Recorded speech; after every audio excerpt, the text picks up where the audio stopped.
माझा जगून तरी काय उपयोग आहे? काय सगळं व्यर्थ आहे. अहो आजी आजोबा अनिका त्यांच्यासाठी जगायला नको का?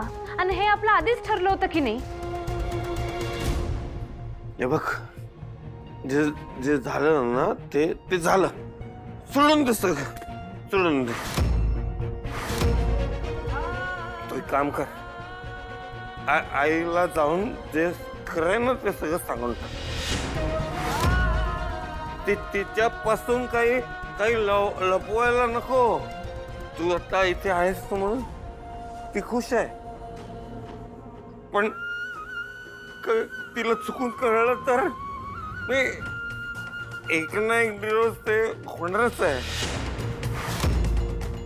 तू आयुष्यभर राहणार आहेस काय ते? जाणार ना कधी ना कधी तू, पण मला सोडून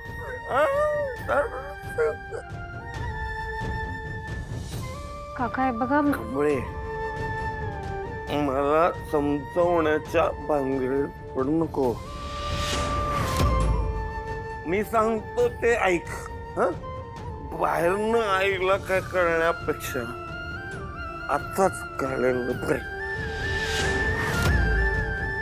काका मी काय म्हणतो तुम्ही माझं एकदा ऐकून तरी घ्या. कमळे, तू माझं ऐक. माझ्या पण मनावर ना ओझं सहन होत आहे मला. सांगशील ना आईला सगळं? सांगशील ना, समजावशील ना, सांगून टाक. खरं खरं कवळे, जे काय खरं सगळं खरं सगळं सांगून टाक. सांगून टाक. काका तुम्ही शांत व्हा, कमळी सगळं सांगून टाकते. हा शांत व्हा, तुम्ही आराम करा आता, पडा जरा.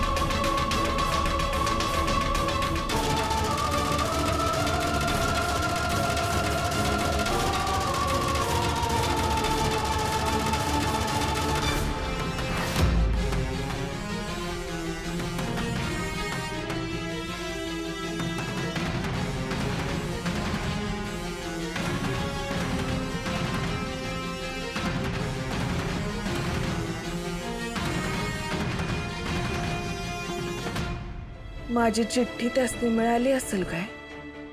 तिकडं काय झालंय ते कळलं असतं तर लई बरं झालं असतं. मला उद्याच तिकडे जाऊन बघितलं पाहिजे.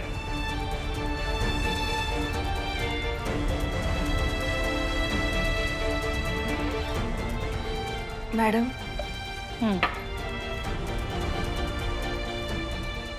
ते उद्या जरा बाहेर जाऊन येऊ का? मंदिरात जायचं होतं. काय काय बोललात? बाहेर जाऊन येऊ का उद्या मंदिरात? हा ठीक आहे, जाऊन या ना.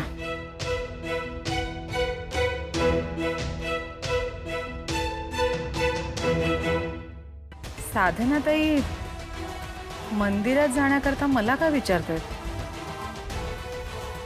याच्या आधी तर त्यांनी असं कधी केलं नाही.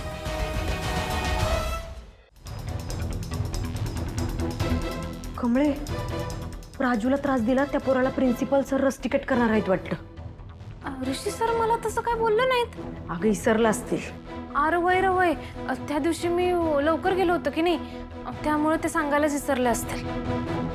कमळी कमळी ऐक ना, मला तुझ्याशी एक खूप इम्पॉर्टंट गोष्ट बोलायची आहे. मग आम्ही बी इम्पॉर्टंटच बोलायलोय.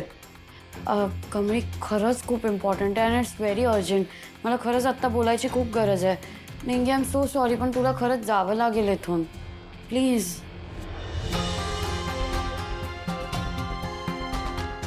कमळी आता जे बोलशील ते प्लीज खरं खरं सांग प्लीज. कमळी तू डॅडची खरंच खरी मुलगी आहे ना? हे बघ, मला लपवा लपवी किंवा खोटं बोलणं हे सगळं नाही आवडत अगं. प्लीज मला खरं सांग. कारण काल ना डॅड मला बोलून गेला की त्याची मुलगी मेली. असं का बोलला तो? हां, आणि कुठे गेली त्याची मुलगी? कुठे? असं कसं शक्य आहे? त्याची मुलगी तर तू आहेस ना, आणि तू तर इथेच आहे. मग कोणाबद्दल बोलत होता? कोण केली? हे बघ, तुझी कोणी सख्खी बहीण आहे का? ती कुठे गेली आहे का? प्लीज मला खरं खरं सांग. कमी, हे बघ, मी आता खरंच जेन्युइनली खूप चांगली झाली आहे, मी सुधारली आहे. मला तू खरं सांगू शकते. प्लीज सांग ना, सांग ना. नाही, तू आणि मी सोडून त्यांची दुसरी कोणच मुलगी नाही. ते असं का बोलले मला खरंच माहीत नाही. ते दारूच्या नशेत असतील म्हणून काहीतरी बोलून गेले असतील. खरं मला नाही माहीत का असं बोलले.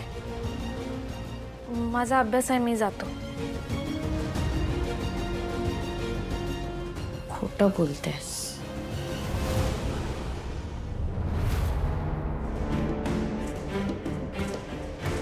कमळे, काय ग? काय बोलायला आली होती ती माकडी? आणि असं काय पर्सनल बोलायचं होतं का जे माझ्यासमोर बोलली नाही ती? निंगे, अगं अनिका म्हणत होती का राजन काका नशेत काहीतरी माझी मुलगी मेली असं काय बाय बडबडत होतं. तिला डाऊट आला ग, म्हणून मला विचारत होती का ते असं का बोलले, तुला त्याबद्दल काय माहीत आहे का? ती असं विचारत होती. कमळे, मग नक्कीच काहीतरी गडबड आहे. म्हणजे तिला जर कळालं असतं की राजन सरांची मोठी मुलगी जित्ती नाही, तर तिनं काय काय केलं असतं हे तुला बी चांगलंच माहीत आहे. अगं अख्ख्या घरभर नाचत फिरली असती ती कैदाशी. निंगे, उगं काय बी काय बोलू नको. अगं ती नाटकं करत विचारत असती तर मग एवढं सहज कशाला विचारलं असतं? आणि जर मुद्दाम विचारत असती तर मला संशय आलाच असतं की. कमळे, अगं तुला काय बी कळना झालंय. मला समजा नीट दिसायलंय. निंगे, तू उगं बडबडायला लागलेस. कमळे, मी परत एकदा सांगतोय, ती माकडी नाटक करायली आहे. ते बदक साधन आहे. एक दिवस तुला नक्की पटेल.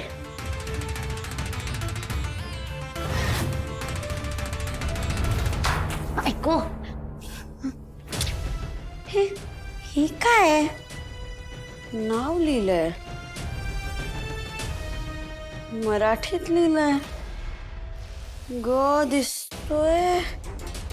त्याला एक स्टिक आहे आणि वरती 2 स्टिक आहे. मीन्स ग आणि र आहे. हा त्याला कॅप आहे आणि स्टिक आहे.